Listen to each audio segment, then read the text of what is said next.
Allah subhanahu wa ta'ala Qur'ani Kerim'de aytadı: وَالَّذِينَ اتَّخَذُوا مَسْجِدًا ضِرَارًا وَكُفْرًا وَتَفْرِيقًا بَيْنَ الْمُؤْمِنِينَ وَإِرْصَادًا لِمَنْ حَارَبَ اللَّهَ وَرَسُولَهُ مِنْ قَبْلُ وَلَيَحْلِفُنَّ إِنْ أَرَدْنَا إِلَّا الْحُسْنَى وَاللَّهُ يَشْهَدُ إِنَّهُمْ لَكَاذِبُونَ дейді.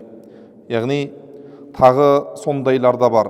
Олар мүміндерге зиян жеткізу, кәпірлікті күшейту және мүміндердің арасын бөлу және бұрын Алла және оның пайғамбарына қарсы соғысқан біреуді күту үшін бұзақылық мақсатында мешіт құрып алды.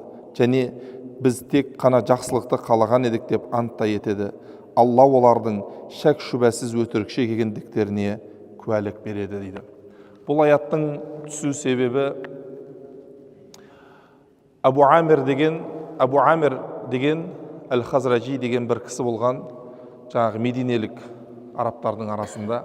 Ол кісі пайғамбар саллаллаху алейхи уассалам Меккеден Мединеге қоныс аударардан бұрын христиан дінін қабылдаған адам болған.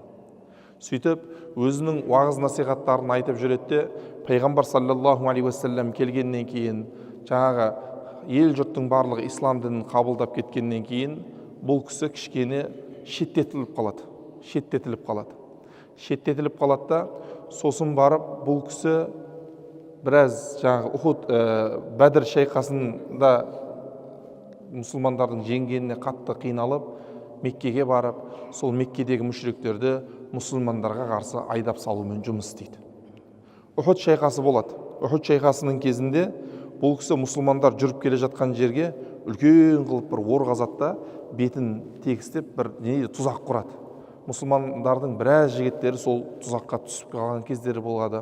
Сонымен ары істейді, бері істейді, ақыры болмағаннан кейін бұл кісі Рум империясының императорына барып, содан жәрдем сұрап, соның қуаттауымен үлкен әскермен келіп, пайғамбар саллаллаху алейхи уассаламды жеңбекші болады. Сөйтіп сол жаққа барғаннан кейін мына жақта қалған сыбайластарына, өзінің жаңағы одақтастарына Мединеде қалған хат жазады. Сендер бір мешіт құрыңдар дейді.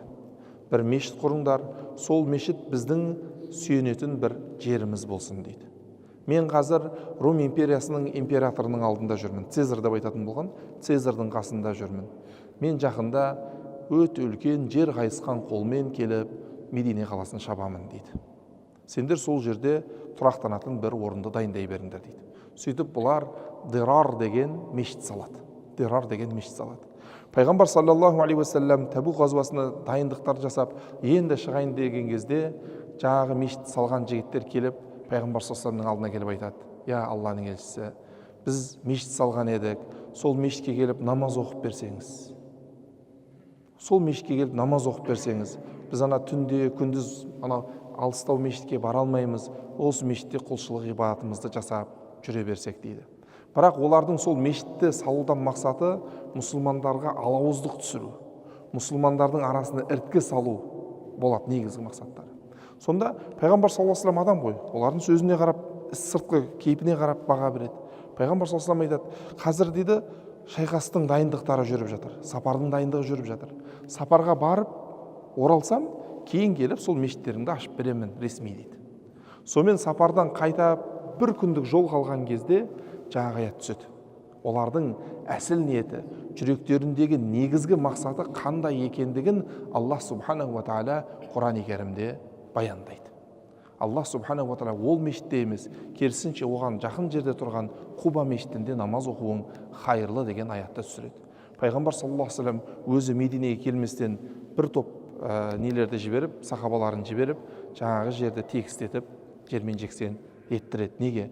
Өйткені біздің дінімізде мұсылмандардың ауызбіршілігі ең маңызды дүниелердің бірі. Елдің ауызбіршілігі, мемлекеттің ауызбіршілігі ең маңызды дүниелердің бірі. Ауызбіршілік мәселесі тұрған кезде басқа еш нәрсеге қаралмайды. Аллах субханаху ва тағала елімізге тыныштық, амандық берсін, ауызбіршілігімізді мығым етсін иншалла.